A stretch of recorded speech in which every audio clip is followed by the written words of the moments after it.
இன்றைக்கே இஃப்தாருக்கு பண்ணுற மாதிரி ஒரு ஈஸியான ரெசிபி, ஆனால் டேஸ்ட்டுக்கு நான் கேரண்டி.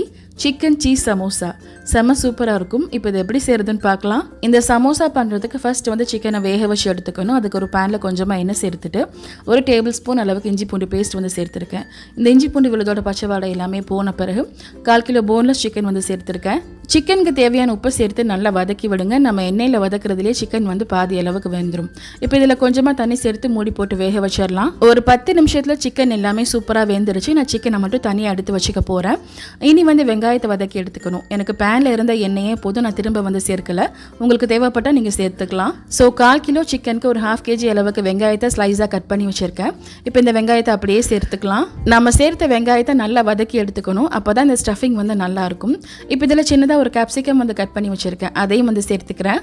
நம்ம கேப்சிகமை சேர்த்து வதக்கும் போதே நல்ல மனமாக இருக்கும். இப்போ இதெல்லாம் மசாலா சேர்த்துக்கலாம். இந்த ஸ்டஃபிங்க்கு தேவையான உப்பு சேர்த்துட்டு 1 டீஸ்பூன் அளவுக்கு சீரகத்தூள், 1/2 டீஸ்பூன் அளவுக்கு மிளகுத்தூள், 1/2 டீஸ்பூன் அளவுக்கு மிளகாய்த்தூள், கொஞ்சமாக சில்லி ஃப்ளேக்ஸ் வந்து போட்டிருக்கேன். இவ்வளோ தான் இதுக்கு மசாலா. நம்ம இதில் கரம் மசாலா கூட சேர்க்க தேவையில்லை. நம்ம இதில் சேர்த்துருக்க கேப்சிகம் அப்புறம் ஸ்ப்ரிங் ஆனியன்லாம் சேர்க்க போகிறோம். ஸோ அதுவே நல்லா வந்து ஸ்மெல்லாக இருக்கும்.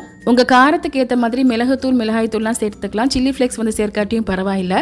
நான் இந்த ஸ்டஃபிங் ரெடி பண்ணிட்டு இருக்கும்போது சிக்கனை வந்து உதிர்த்து வச்சுருந்தேன். அதை அப்படியே சேர்த்துக்கிறேன். ஸோ சிக்கனையும் சேர்த்து நல்லா கலந்து விட்டுருங்க. அதுலேயும் இந்த உப்பு காரம் எல்லாமே சேர்ந்து வரணும். அப்புறம் கடைசியாக ஸ்டவ் ஆஃப் பண்ண பிறகு நிறைய ஸ்ப்ரிங் ஆனியன் கொஞ்சமாக மல்லியில் சேர்த்துக்கிறேன். அவ்வளோதான், சமோசாக்கு தேவையான ஸ்டஃபிங் வந்து ரெடி ஆயிடுச்சு. இந்த மெத்தடில் ஸ்டஃபிங் ரெடி பண்ணி பாருங்கள். உண்மையிலேயே ரொம்ப சூப்பராக இருக்கும். நீங்கள் சிக்கனுக்கு பதிலாக மட்டன் இல்லைனா பீஃப் கூட வந்து சேர்த்துக்கலாம். நான் வந்து இன்றைக்கி ரெடிமேட் ஷீட் தான் வந்து எடுத்திருக்கேன். நான் யூஸ் பண்ணியிருக்க பிராண்ட் வந்து ஸ்விட்ஸ். இது எல்லா இடத்துலையுமே வந்து கிடைக்கும். நான் இதில் சீஸ் வந்து வைக்க போகிறேன். மொசரல்லா சீஸ்க்கு பதிலாக ஸ்லைஸ்டு சீஸ் தான் வந்து எடுத்திருக்கேன். மொசரல்லா சீஸ் வந்து வச்சா நல்லா தான் இருக்கும். பட் அது வந்து சூடாக இருக்கும்போது மட்டும்தான் வந்து சாப்பிட முடியும். சூடாக ஆறி போச்சுன்னா அந்த சீஸ் எல்லாம் வந்து உறைஞ்ச மாதிரி ஆகிடும்.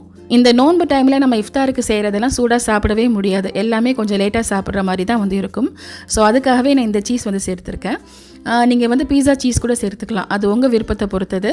இந்த சமோசாவில் ஃபஸ்ட்டு கொஞ்சமாக ஸ்டஃபிங் வச்சுட்டு அதுக்கு பிறகு சீஸ் வச்சுருக்கேன். அப்புறம் திரும்பவும் கொஞ்சமாக ஸ்டஃபிங் வச்சு சமோசா எல்லாம் ரெடி பண்ணிக்கிட்டேன். இனி வந்து ஒன்று ஒன்றா பொரிச்சு எடுத்துக்கலாம். நான் செஞ்சிருக்க இந்த ஸ்டஃபிங்கில் எனக்கு சரியாக 32 சமோசா வந்து கிடச்சிது. இஃப்தாருக்கு போக மிச்சத்தை அப்படியே ஃப்ரீஸ் பண்ணி வச்சுக்கிட்டேன். தேவைக்கு எடுத்து வந்து பொரிச்சிக்கலாம். இந்த மெத்தடில் கட்டாயமாக ட்ரை பண்ணி பாருங்கள். நம்ம சீஸ் எல்லாம் வச்சுருக்கனால செம க்ரீமியாக ரொம்பவே நல்லாயிருக்கும். ட்ரை பண்ணி பார்த்துட்டு உங்கள் ஃபீட்பேக் மறக்காமல் கமெண்ட்டில் சொல்லுங்கள். தேங்க்யூ.